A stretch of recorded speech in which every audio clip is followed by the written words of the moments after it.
Hello there guys, welcome to my channel. Okay, in this video I'm going to explain to you about the chemistry paper 4, 43 October November 2021. The time duration here is 1 hour and 15 minutes. Okay, so we move to the first question. Okay, number 1, a list of substance is shown. So we have all the substance. Okay, answer this question using the list of substance. Each substance may be used once, more than once, or not at all. Okay, state which substance is an element. Okay, so if you look at it here, the element consists of the same atoms, right? Okay, so if it's ammonia, you have this. So carbon dioxide is CO2, carbon monoxide is CO, and ethanol is C2H5OH. So there's a combination of a carbon, hydrogen, and oxygen. Okay, bauxite is aluminium oxide. Hematite is iron oxide. Oxygen is either O or O2. Sodium chloride is a salt, and sulfur dioxide is SO2. Okay, here you can see only oxygen. We can make it as an element. Okay, ore of an aluminium is a bauxite. Okay, the next question. A gas that causes acid rain. So acid rain can be caused by sulfur dioxide.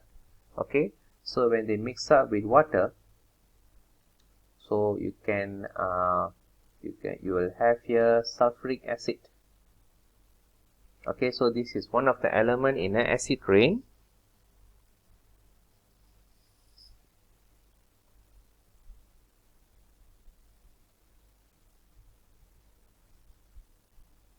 Okay, look at the next one. Used as a fuel. The fuel is ethanol. Alright, is ethanol.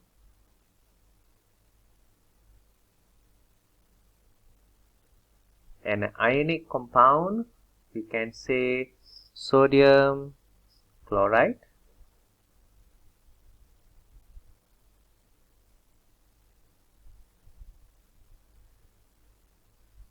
Okay, Haber process is the manufacturing of ammonium gas. So we need to have nitrogen and hydrogen to produce ammonia. So this is ammonia. They are asking what is produced in a Haber process. Okay, product of a respiration. So we have two products of respiration. So we will have here glucose plus with oxygen, then you will have the energy. Okay, this is more into a biology, and we have carbon dioxide plus with water, right? So here will be carbon dioxide.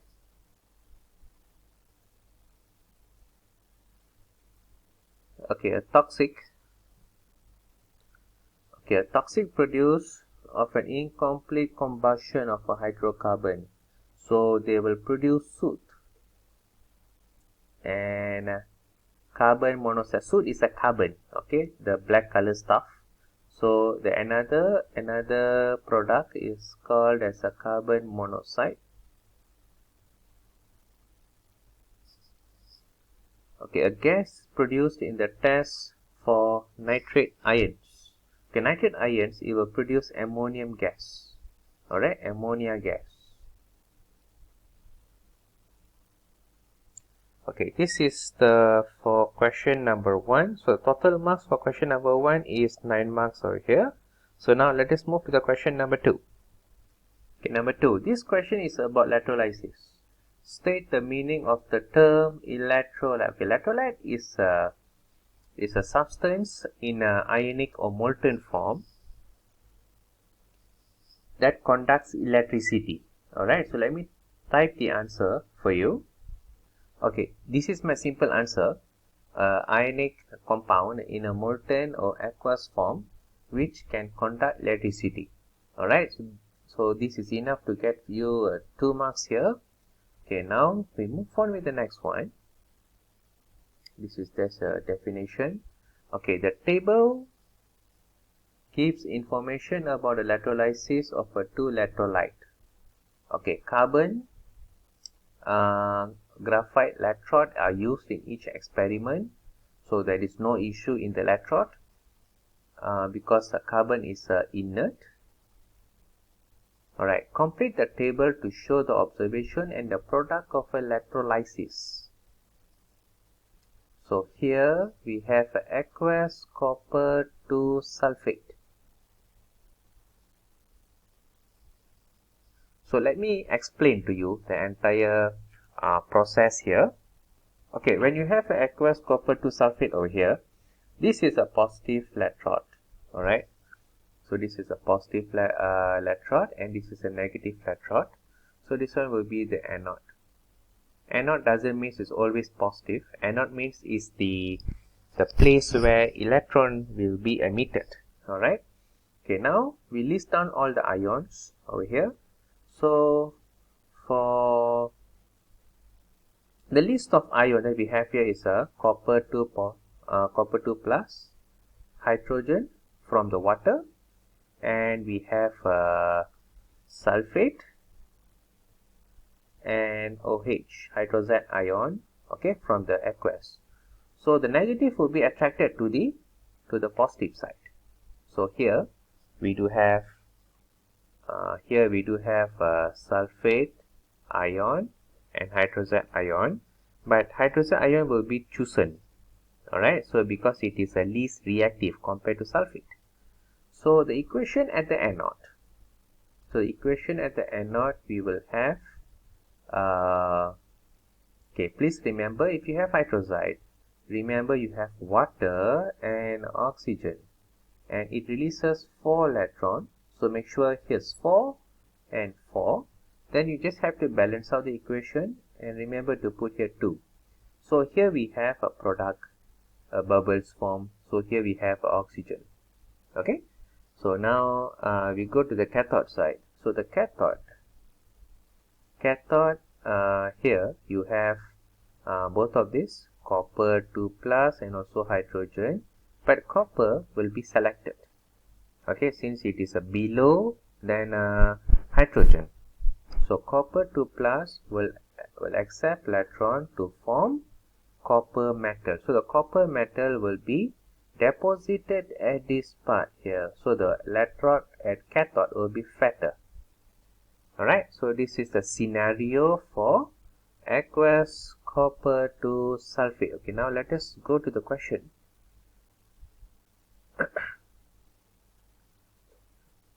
Okay, now here is a pitch. Okay, good. So now the name of the product here is oxygen. At the cathode, what happened? The observation here, we will have a thicker rod. Alright, so here we will have a thicker rod. So you can see it's a brown color, brown solid, deposited. You can actually add in here, deposited. Okay, name of the product here, you just have to write it down, copper. Okay, now the next one is a concentrated aqueous sodium bromide. Okay, let us do the experiment again. Alright. Okay, so here same thing, positive and negative. So look at here, the ion that exists at ion attracted to the cathode. So we have sodium and hydrogen, and here we have bromide ion and also hydroxide ion. Okay, so ion attracted at the anode, we have both of these, bromide and hydroxide. Since it is concentrated, Alright, so it means the water's percentage is lesser. Maybe you just make it as 20% and here's about 80%. So obviously bromide will be selected. So for the anode, we will have a bromide. Okay, bromide will release electron and forms bromine atom. So, and then they will combine because it is unstable. They will combine, then it will form a brown color gas over here. So we have a bromine gas at the anode side. Okay, however, at the cathode, we have sodium and hydrogen. So cathode will be as usual. We just have to follow this electrochemical series ranking. So the lowest is a hydrogen. So this is hydrogen ion will be selected, and you have hydrogen atom. Same case, hydrogen atom itself is not stable, so it will be attached to another one. So you have here hydrogen gas. Alright, so this is the explanation for concentrated aqueous sodium bromide. So here what happened at the positive electrode, the anode side. So we do have here, you can see here we have a brown color liquid at first. Okay, brown color liquid, and here will be bromine. Okay, so once your complete is stable, we are getting here about 5 marks. Okay, now hydrogen is produced at the negative electrode cathode during electrolysis of a concentrated aqueous sodium bromide. This experiment. Okay, write the half equation of ionic half equation of this reaction. So we just have to copy back the hydrogen gas forming. So we have here 2 electrons and we have H2. Okay, this is the gas. Okay, now state 2 reasons why carbon graphite is suitable to use as an electrode. So number 1, it is inert.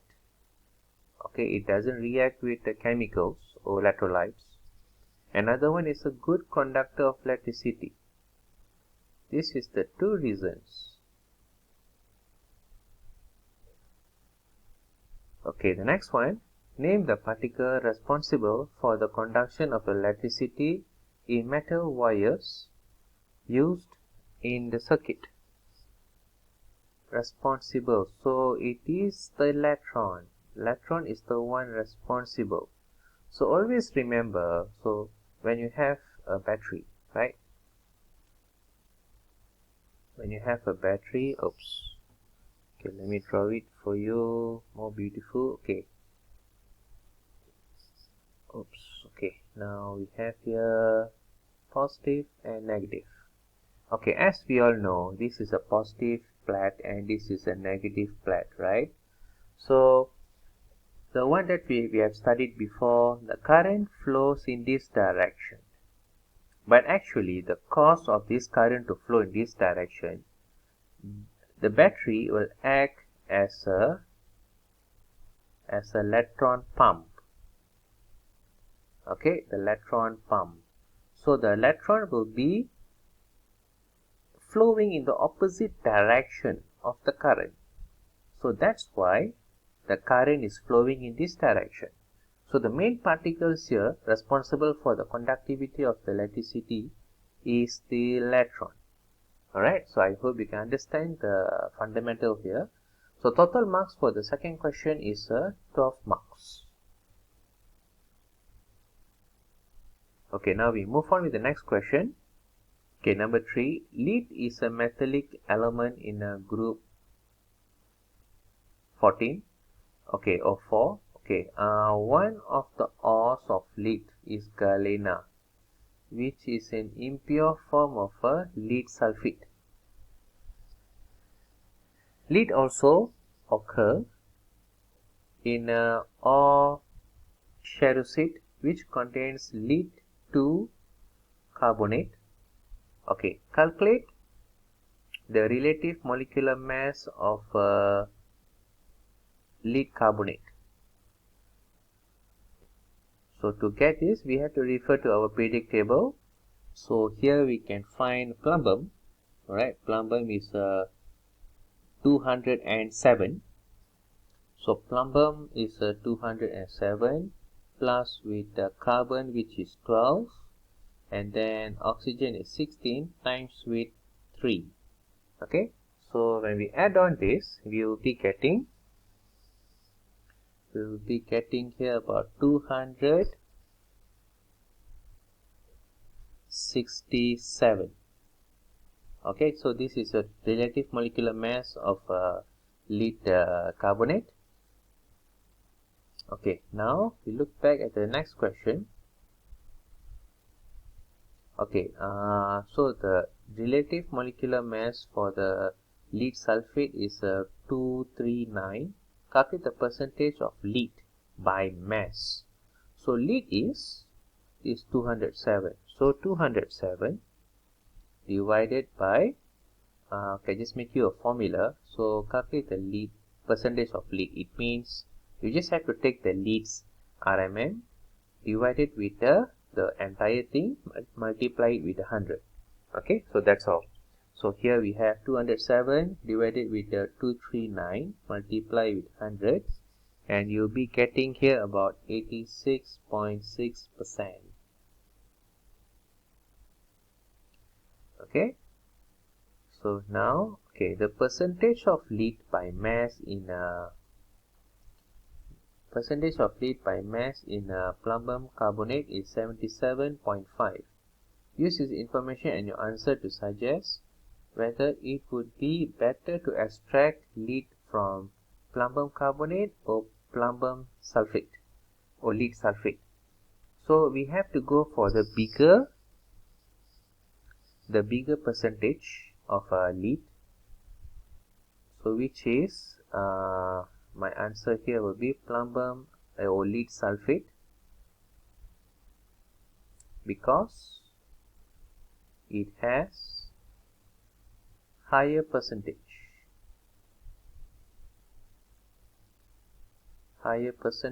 of lead by mass. Alright, so this is my answer here. Okay, now the next one.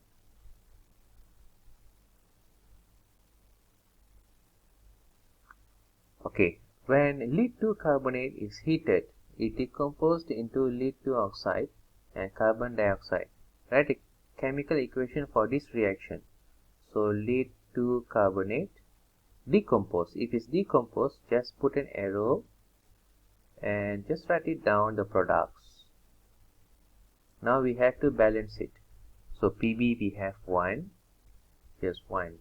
Now carbon we have 1 and here's 1.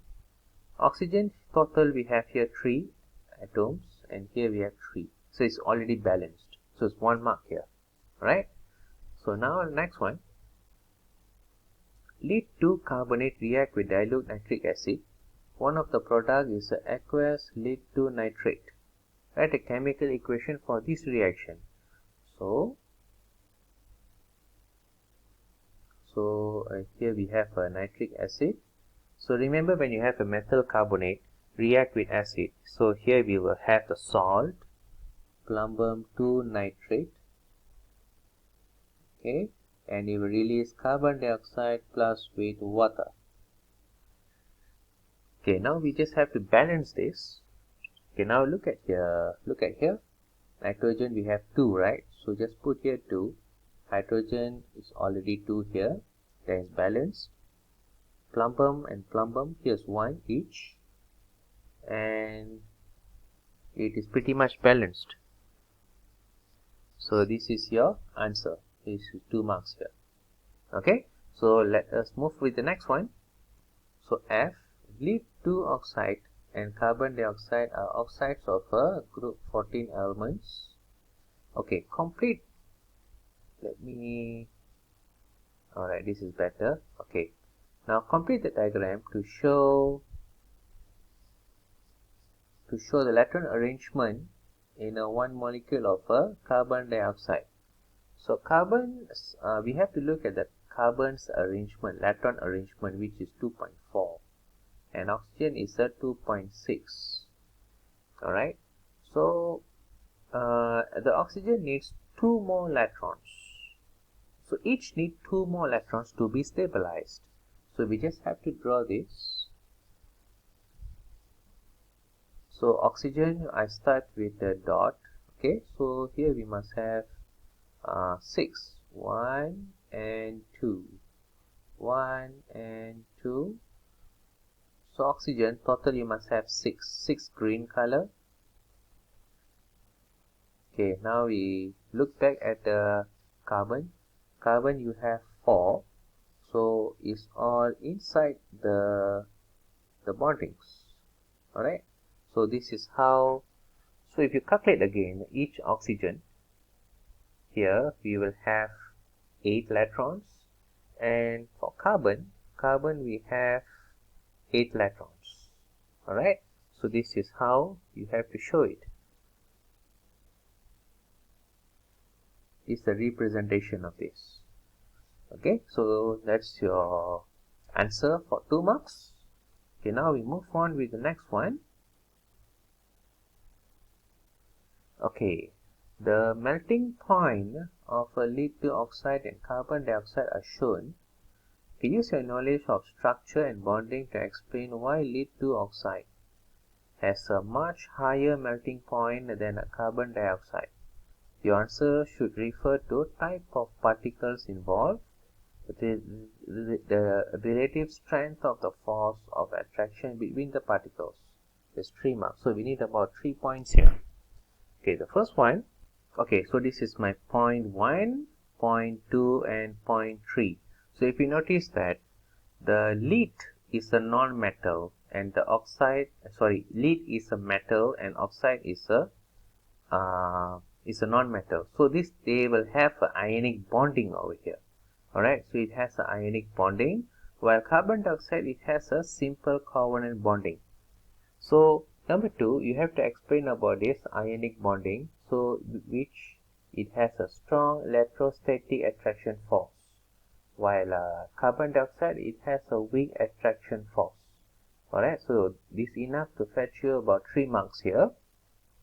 Okay, for G, 5 of a reactivity series is shown. Okay, now we have a magnesium most reactive, lead and copper least reactive. Okay, now aqueous 2 nitrate contains plumbum ion. 2 experiments carried out.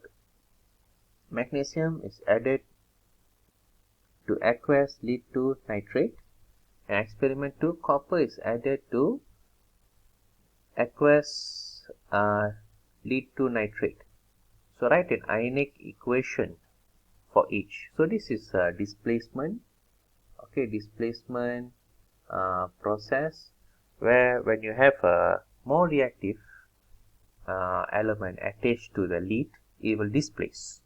So okay, let me write down the equations.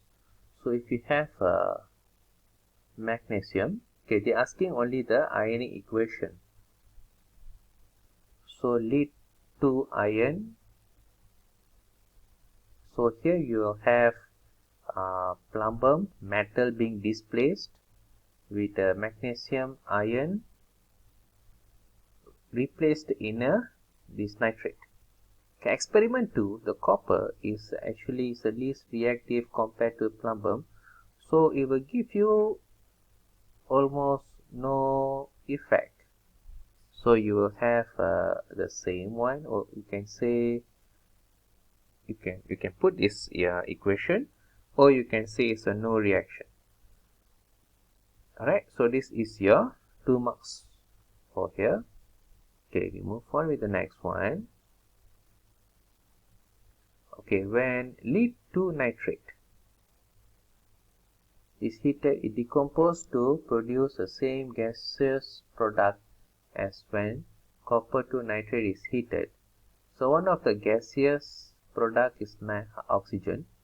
So describe a test for oxygen. Okay, so the test here is a glowing splint for oxygens. Glowing splint. And your observation here you can say is a burning much more in a higher intensity, or you can say it's a relight. Okay, the other gas product that forms is a nitrogen dioxide.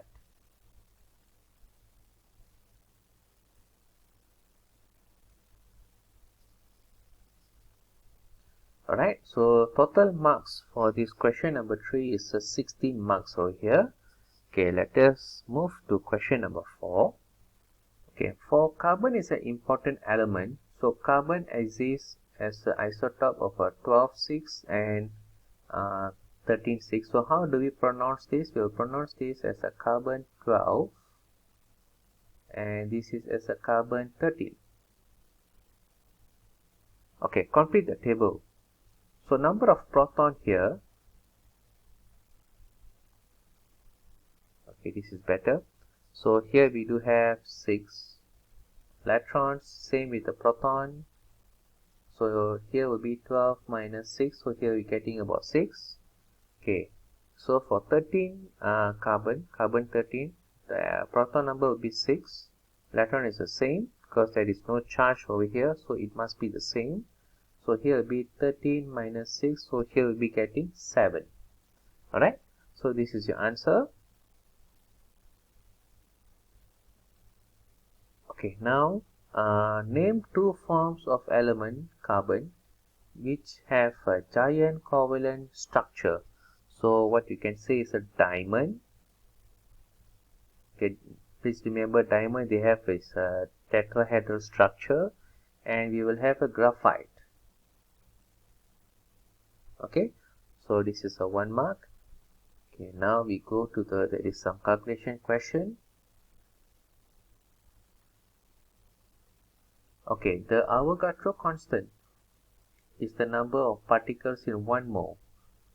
So the numerical value of Avogadro constant, the Na, is 6.2 or 6.2 times 10 to the power of 23. Okay, calculate the number of moles. Calculate the number of molecules in 22 grams of a carbon dioxide. So first, they give you mass, right? They give you mass. You need to calculate the mole. Then you need to calculate the number of particles. So just put the number of particles.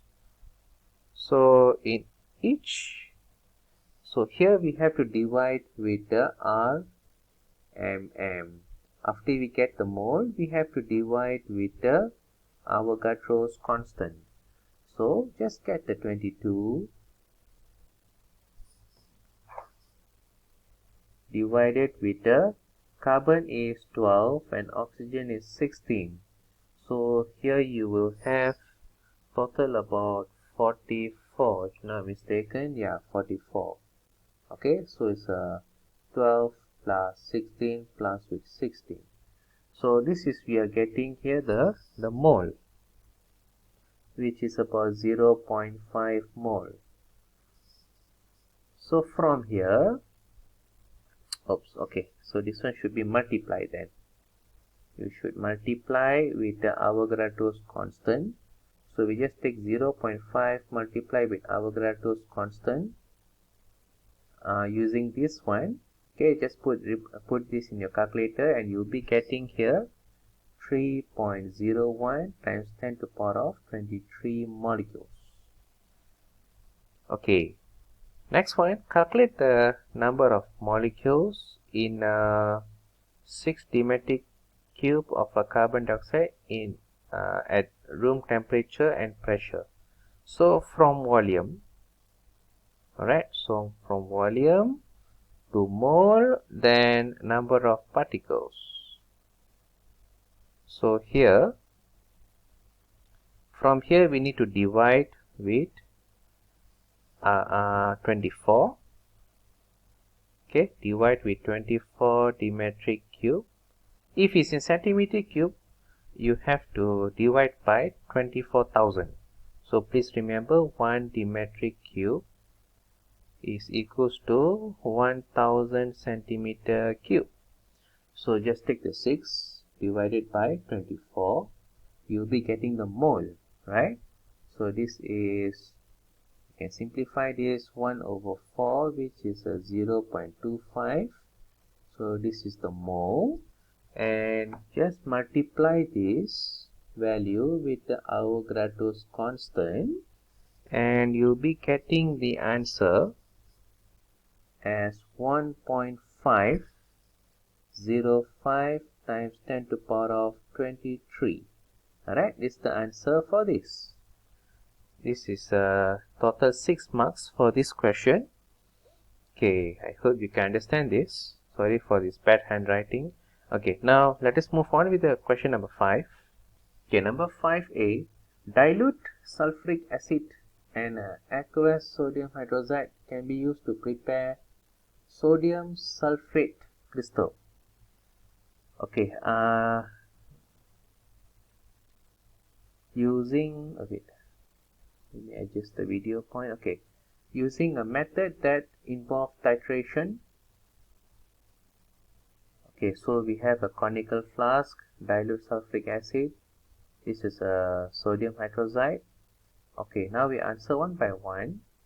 Okay, before that, just to make yourself confident, you can just write it down, the equation. Okay, sulfuric acid plus with the sodium hydroxide. So here you'll be getting sodium sulfate plus with water. And then you just have to balance it. So here you'll be getting here 2 is balanced sulfate, and here we have 2. Yeah, I think we have successfully balanced it. So this is the equation of this experiment. Okay, the first one. Suggest why universal indicator is not suitable for this titration. Because universal indicator, as we know, they are changing colors very often. It means when you have a pH 1, this is a pH 7, and here have a pH of 14. They'll be changing it from red, then they'll change to orange, I think slightly pink first, then they change to orange, then yellow, then they'll change to green color. This is a green color. Okay, this is a red, and they'll slowly will change to darker green, blue, and here they'll reach as a purple. So there is so many color changes from pH 1 to pH 14. So that's why it is not suitable. So the answer here will be, so you can say it's a frequent color changing, frequent color change. So if you are investigating this experiment by using a universal indicator, you will get a headache, and you need the precise volume, right, to have a green color. A slight change can give you yellowish green, and you can have a green bluish color. So okay, so name the titration that can be used in this filtration titration. I can suggest you can use a methyl orange. Okay, normally in your school they'll use a methyl orange, because in a red color, in acid it appears as a red color. Going to neutral or alkaline, right? So it will appear as a yellow color. So there is only 2 color changes. So it's easy to monitor them.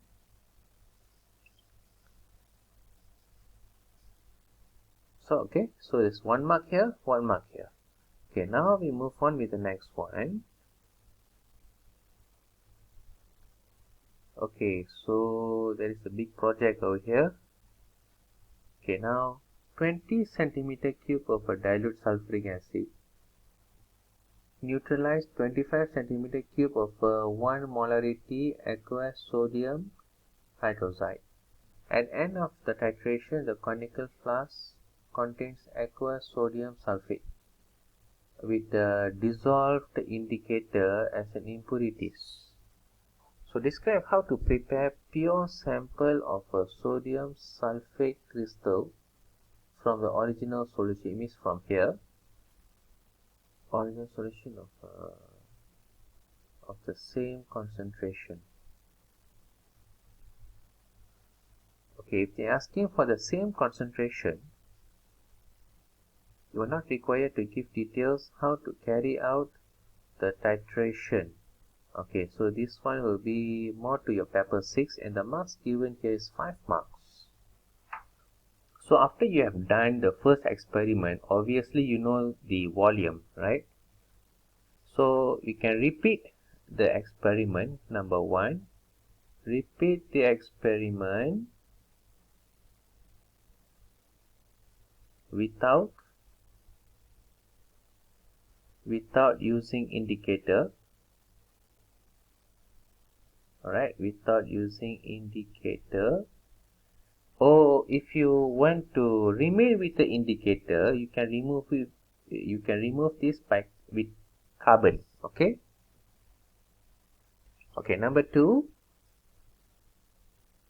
So your initial volume of the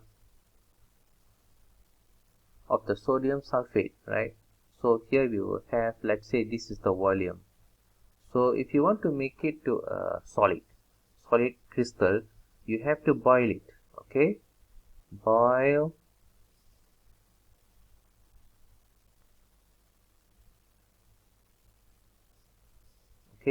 it until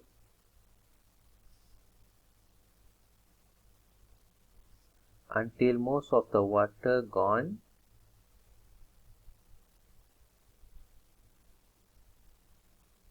You can say gone or evaporated. Alright, more scientific way. So you will have a very concentrated solution, alright, with a very small amount of water. And then what you can do here, you can leave it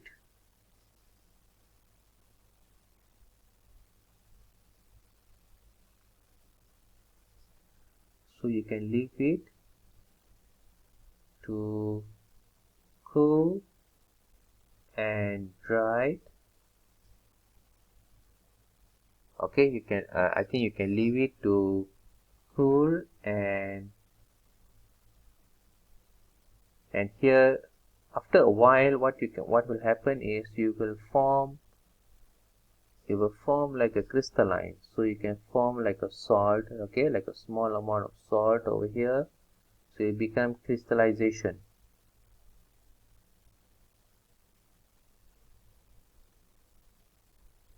Crystallization process occur. Okay, so after this, since they are asking the pure, right? They're asking the pure, you have to repeat the step. Wash with water. Okay, wash with water and repeat step 1, 2, 3. Okay, and then the last one,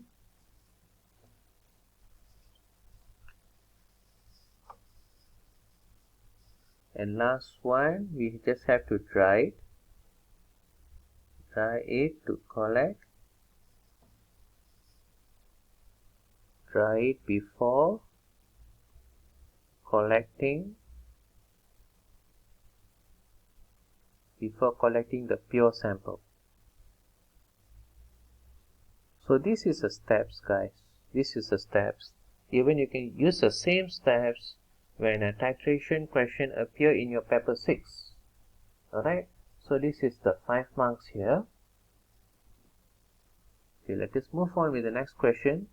Okay, before that you can actually like rearrange it and you can explain a bit more, but this is the key points over here. Alright, okay, see, sodium hydrogen sulfate dissolved in water to produce an aqueous solution X containing sodium, hydrogen and also sulfate ion. State the observation when the following tests were done. A flaming test is carried out on X. And the flaming test normally will be for cation, alright? Normally will be for cation. So this is when you have a sodium, it will produce a yellow flame. Alright, you have a yellow flame. So if you have a potassium, you'll have a lilac flame. Okay, so you have another 4 more. Okay, 4 more cations for you to remember the colors. Okay, number 2, copper 2 oxide is warmed with an excess of X. Copper 2 oxide. So copper 2 oxide, it means it's warmed. So copper 2 plus is a blue color solution, right? So you can say it dissolves and produce blue color solution. Okay, so this is a 1 mark over here and 1 mark over here. This is 2 marks. Okay, acidify acidify aqueous barium. Okay, remember, barium will form precipitate with sulfate, right? So you can say a white precipitate form. So whenever you see the word barium, it will only react with sulfate to give you the white precipitate. Please remember this, okay? It might come out in your paper 6. Oops, okay. Now, the total marks for this question is 11 marks. Okay, now we move to question number 6. Okay, number 6. A student investigates the decomposition of hydrogen peroxide, the presence of catalyst of manganese oxide. Okay, state the meaning of the term catalyst. So catalyst is a substance that speeds up the reactions. Alright, so let me write it down over here one by one. So this is my answer. So it's a substance that speeds up the reaction by remaining unchanged chemically at the end. Alright, so this is my answer for 2 marks. Okay, let us go for the next one. Okay, the diagram shows the equipment of a student's use. Okay, this is the catalyst of a manganese oxide, cotton wool, and here we have aqueous hydrogen peroxide. So the student uses this method. These catalysts were added to the aqueous hydrogen peroxide. Stop clock is started, and here we have a mass of the flask and a content is recorded at a regular time interval. And what is the question? There is no question here. Let us move to the next page. Okay, a graph of the mass of the flask and content against time is shown. So this is the mass of the flask and the content, and here's the time, and we can see the mass is reducing, and here it becomes constant. Okay, so now let us look at the next one. Okay, suggest why the mass of the flask and content decreases as the time increases. So you can say, if you look at the equation here, alright, if you look at the equation, what happens here? The liquid will decompose into water, and some of it will escape as an oxygen, right? It will escape as a gas. So you can write there, oxygen gas escaped.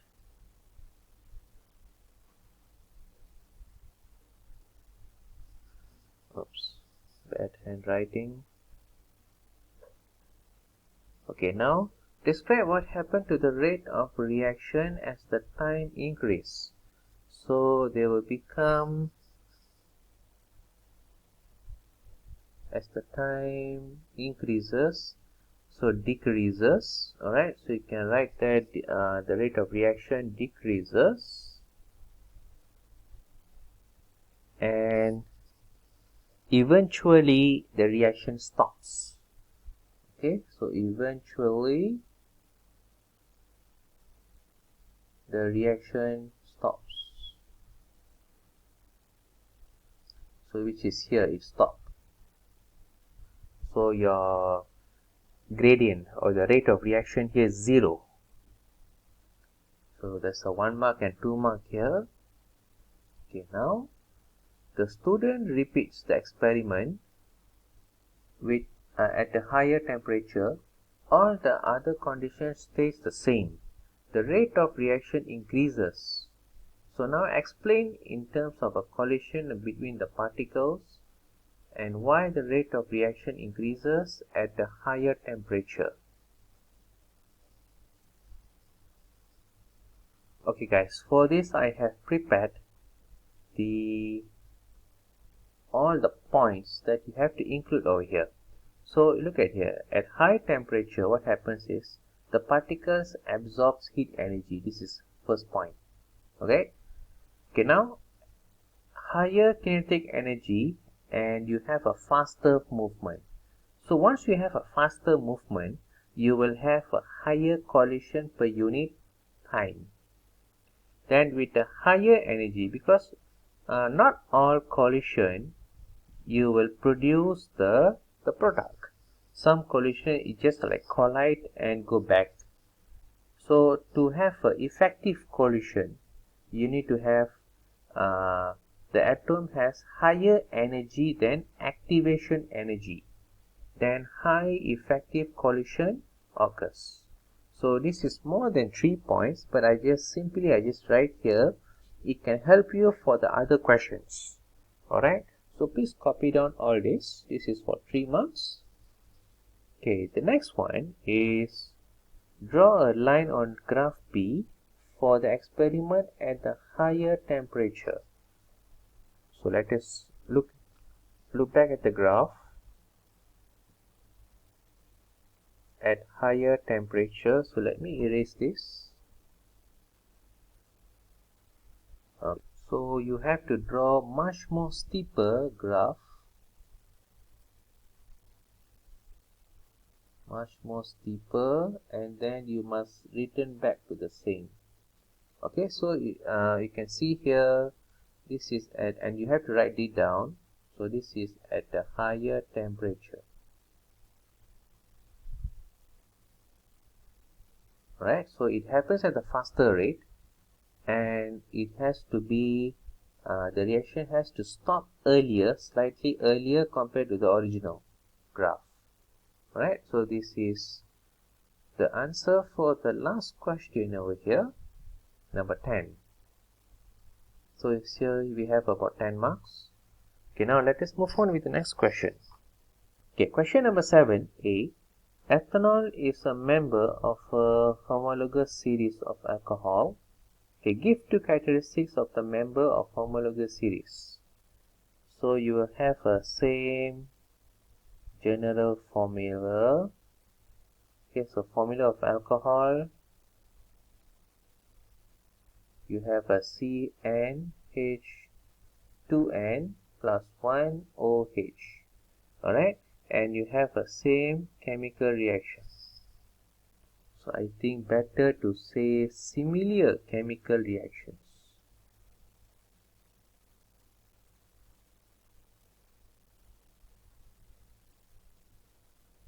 Okay, so please be aware this question has been repeated so many times.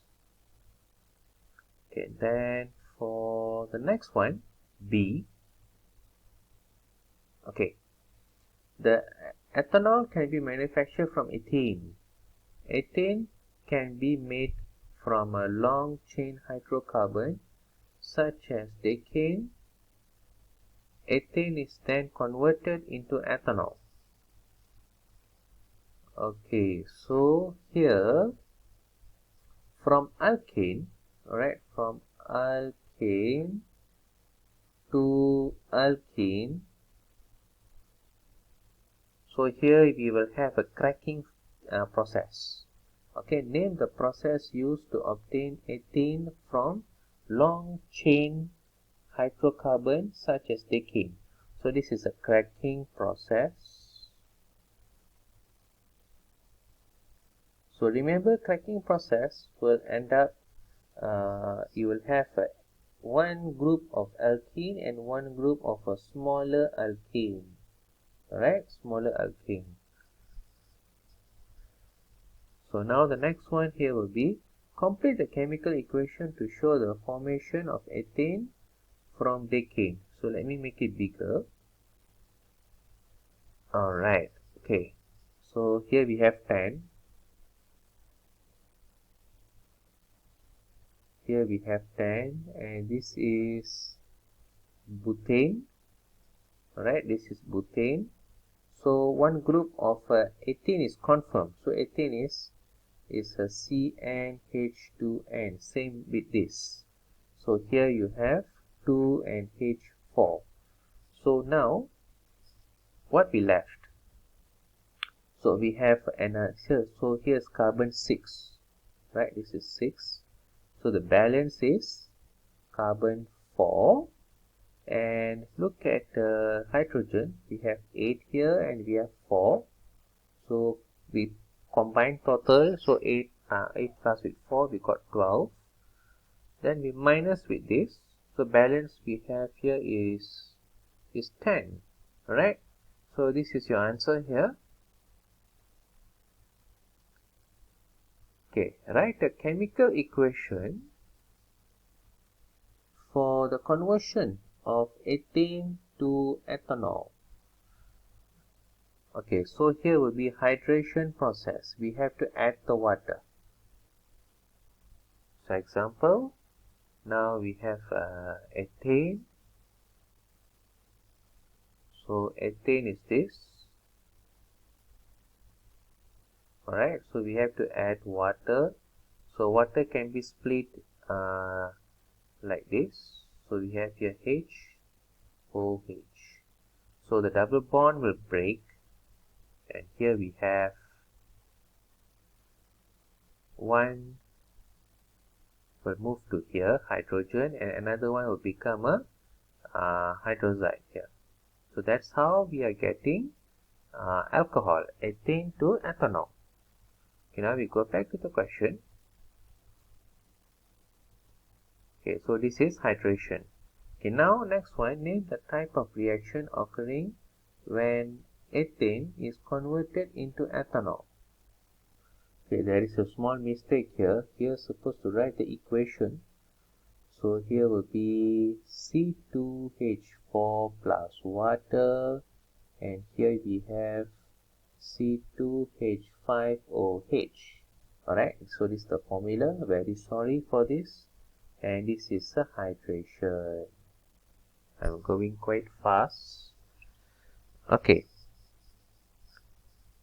And give one condition for the reaction which ethane is converted into ethanol. So here they'll have like a conditions. You have to go through concentrated sulfuric acid. Okay. At the temperature of 300 degrees Celsius, and the pressure here must be about 60 atmospheric pressure. Okay, C. The ethanol can be produced by fermentation of a carbohydrate such as glucose. Give two advantages of manufacturing ethanol by fermentation compared to manufacturing ethanol from ethane. So you can say it is the carbohydrate is renewable. Okay, we can get it from the farm. It is keep on producing. So carbohydrate is a renewable source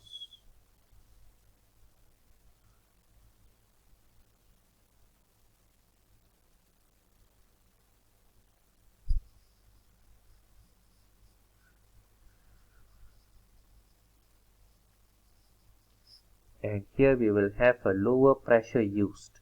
Okay, so every time the industry is using a high pressure, the cost will eventually go up. So here we can see it's a lower pressure used. Alright, so this is the 2 marks for this. Okay, now we move on with the next question. Okay, D1, under a certain condition, ethane can react with chlorine to produce chloroethane.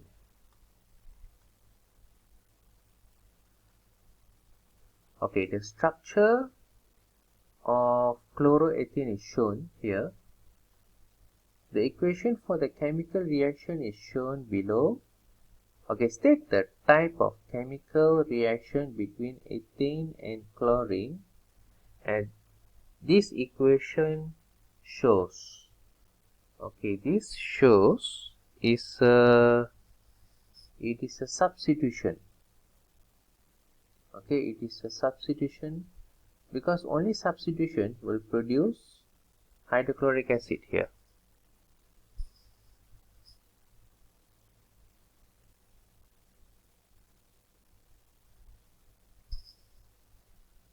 Okay, now chloroethane monomer can be converted into polymer called as polychloroethane. State the type of polymerization produced. So if you have alkane, alright, so if you have an alkane to polymer, you will have addition type of polymerization. Okay, addition type of polymerization.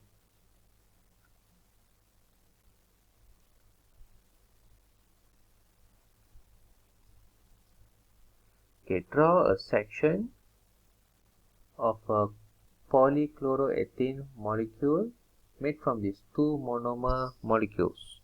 So here we have to use this, alright.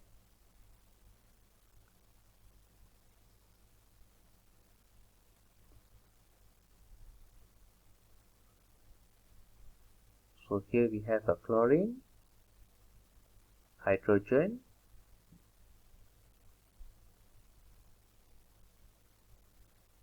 so what happens over here is the double bond will break and they will form a connection here.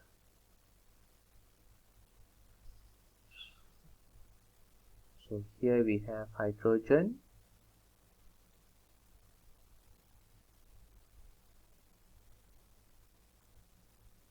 okay, so this is the drawing.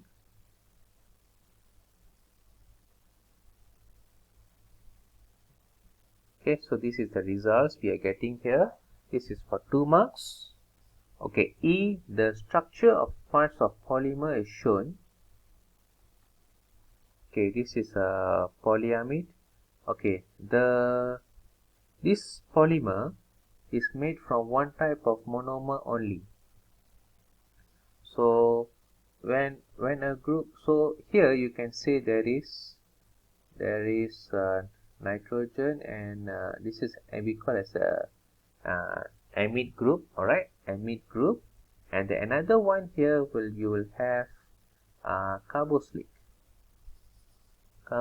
acid group, double bond O with the OH. So complete the diagram to show the structure of the monomer used to produce this polymer. So at one point, so the nitrogen should be here. This is amide group, and here we have the carboxylic acid group. Okay, so let me explain this. This is the addition type of polymerization. Okay, addition type. This is a polymerization type, condensation type. So let's say I just copy this.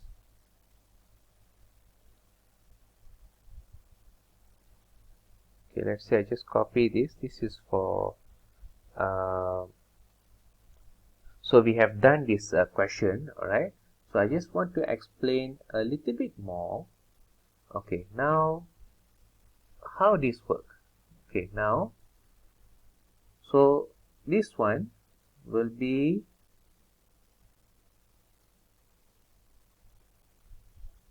will be removed as a water. Alright, this one will be removed as a water. So once they removed as a water, you will have this type of a connection. Okay, so I hope I help you to understand the questions and also to answer the questions. Alright, so thank you for watching my video, and please like, subscribe and also share. Thank you very much, guys.